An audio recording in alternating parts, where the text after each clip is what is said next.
तिरुपति धाम में हुआ चमत्कार। 1 नवंबर 1979 की रात्रि 1 बजे जब पूरा तिरुपति शहर और खुद भगवान नारायण आराम कर रहे थे, तभी उसी दौरान तिरुपति मंदिर में भगवान बंटकेश्वर की मूर्ति के सामने टंगा बड़ा घंटा अपने आप हिलने लगा और जोर जोर से टन टन टन की आवाज गूंजने लगी।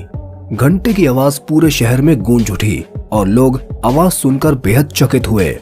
ऐसा इसलिए क्योंकि तिरुपति मंदिर तो रात्रि के समय बंद हो गया था, तो फिर इतनी रात को घंटा किसने बजाया?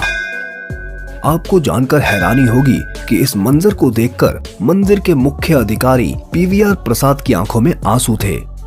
अब आप सोच रहे होंगे कि मुख्य अधिकारी पीवीआर प्रसाद इस बारे में क्या जानते थे जो उनकी आंखों में आंसू आ गए थे। दोस्तों, मंदिर का घंटा खुद बजना बहुत बड़ी बात है।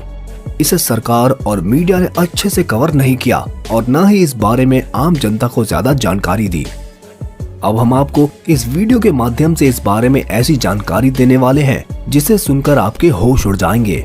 दोस्तों, बिना किसी देरी के वीडियो को शुरू करते हैं, लेकिन वीडियो शुरू करने से पहले आपसे यही कहेंगे, अगर अब तक आपने चैनल को सब्सक्राइब नहीं किया है तो चैनल को सब्सक्राइब जरूर करें। यह मामला सन 1979 का है, जब तिरुपति क्षेत्र में सूखा पड़ गया था। दक्षिण पूर्वी मानसून भी कुछ असर नहीं दिखा पाया था। इतना ही नहीं, तिरुपति क्षेत्र में जल पूर्ति का सबसे बड़ा स्रोत गोघर गम जलाशय भी सूख चुका था। आसपास के सभी कुएं भी सूख चुके थे, जिस कारण सिर्फ महीने भर का पानी ही पीने के लिए शेष बचा था। इस बड़े संकट को देखकर तिरुपति मंदिर के बड़े अधिकारी काफी चिंतित थे। सरकार ने इस मामले में कुछ भी करने से मना कर दिया था और मौसम विभाग ने भी ये जानकारी दे दी थी कि अभी लंबे समय तक यहाँ वर्षा का कोई चांस नहीं है। इतने बड़े संकट को देखकर तिरुपति मंदिर के ट्रस्टी के पास सिर्फ एक ही विकल्प शेष था और वह यह कि अनिश्चित काल के लिए इस मंदिर में दर्शन बंद कर दें। मंदिर के ट्रस्टी के पास इसके अलावा और कुछ शेष नहीं था। जब इस बारे में आम जनता को पता चला कि पानी की पूर्ति न होने के कारण तिरुपति बाला धाम जी के दर्शन को अनिश्चित काल के लिए बंद कर दिया जाएगा, तो चारों तरफ ये खबर आग की तरह फैल गई। जो लोग धार्मिक थे उन्हें इस बात से काफी ठेस पहुंच रही थी, लेकिन जो लोग अधर्मी और नास्तिक थे उनकी खुशी का तो मानो ठिकाना ही नहीं था, क्योंकि उन्हें अपनी भड़ास निकालने का मौका मिल चुका था। अधर्मी और नास्तिक लोगों ने ये खबर फैला दी कि जब तिरुपति बालाजी धाम में भगवान भक्तों के लिए पानी की व्यवस्था ही नहीं कर सकते, तो वह भक्तों के दुख किस प्रकार से दूर कर सकते हैं। ऐसे ही कुछ समय और बीत गया, लेकिन फिर भी पानी की व्यवस्था नहीं हो पाई। फिर मंदिर के ट्रस्टी ने वेदों के विद्वान और तिरुपति मंदिर के सलाहकार गणपति शास्त्री से संपर्क किया और पूछा कि क्या इस संकट का वेदों में कोई उपाय नहीं बताया गया है। श्री गणपति शास्त्री ने बताया कि वेदों और शास्त्रों में हर समस्या का समाधान है। उन्होंने मंदिर के ट्रस्टी को वरुण जाप करने की सलाह दी। श्री गणपति शास्त्री ने कहा कि यदि सच्चे मन और श्रद्धा से वरुण जाप किया जाए तो समस्या का हल जरूर निकलेगा, लेकिन यदि इस जाप को करने के लिए कोई कमी रह गई तो सारी मेहनत बेकार चली जाएगी। मंदिर के ट्रस्टी ने जाप के लिए बड़े बड़े विद्वानों को निमंत्रण देना शुरू कर दिया। 1 नवंबर 1979 को वरुण जाप शुरू किया जाना था, लेकिन इससे पहले ही एक नई समस्या मंदिर के ट्रस्टी के सामने आ गई। दरअसल जिन विद्वानों को जाप करने के लिए निमंत्रण दिया गया था, उनमें से कुछ तो ऐसे थे जिन्होंने आने से साफ मना कर दिया, और कुछ विद्वान ऐसे थे जिनकी तबीयत सही नहीं थी, और कुछ ऐसे थे जिन्होंने कोई न कोई बहाना बनाकर जाप करने से मना कर दिया। अधर्मी लोगों को बात का बतंगड़ मनाने का मौका मिल गया। वही मीडिया और रिपोर्टर्स भी पीछे नहीं थे। उन्होंने भी खूब नमक मिर्च लगाकर इस मामले को आम जनता के सामने पेश किया। जो लोग अधर्मी और नास्तिक थे वह तिरुपति बालाजी धाम ट्रस्टी और सनातन धर्म का खूब मजाक बना रहे थे। इस मंजर को देखकर तिरुपति बालाजी धाम के श्रद्धालुओं का रो रो कर बुरा हाल हो गया था।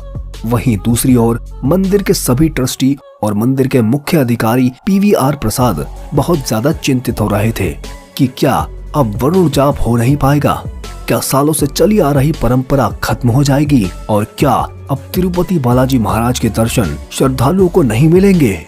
इन सभी प्रश्नों के कारण मंदिर के पुजारी, श्रद्धालु और ट्रस्टी के अधिकारी लाचार थे और किसी को भी समझ नहीं आ रहा था कि अब आगे क्या होगा।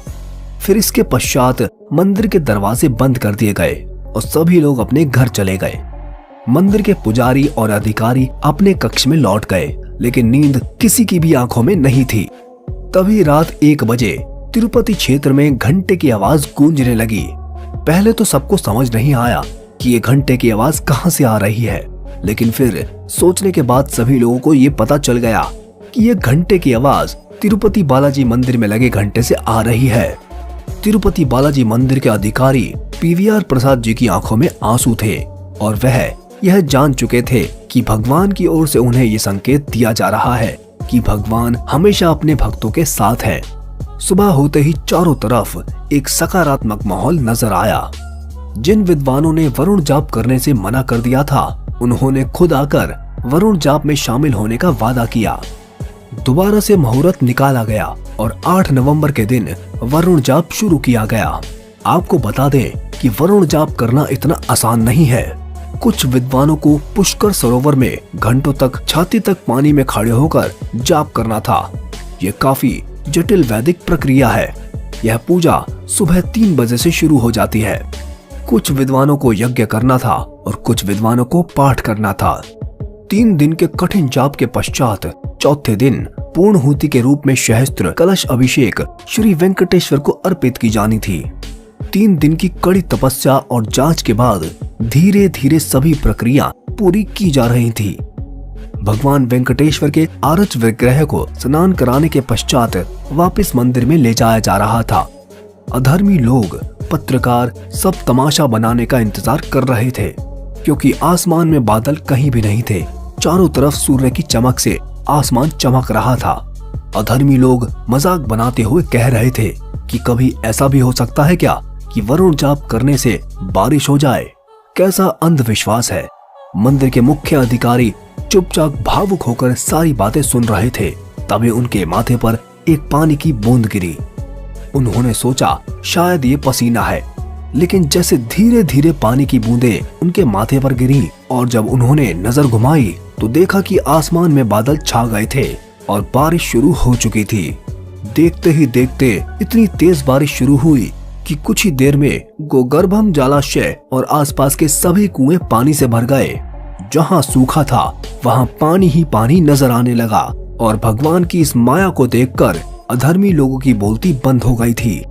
दोस्तों, ये इतना बड़ा चमत्कार था जिसे आज तक किसी पत्रकार या फिर मीडिया ने नहीं दिखाया है। दोस्तों, आज इस वीडियो के माध्यम से हमने आपको तिरुपति बालाजी धाम में हुए चमत्कार के बारे में बताया है।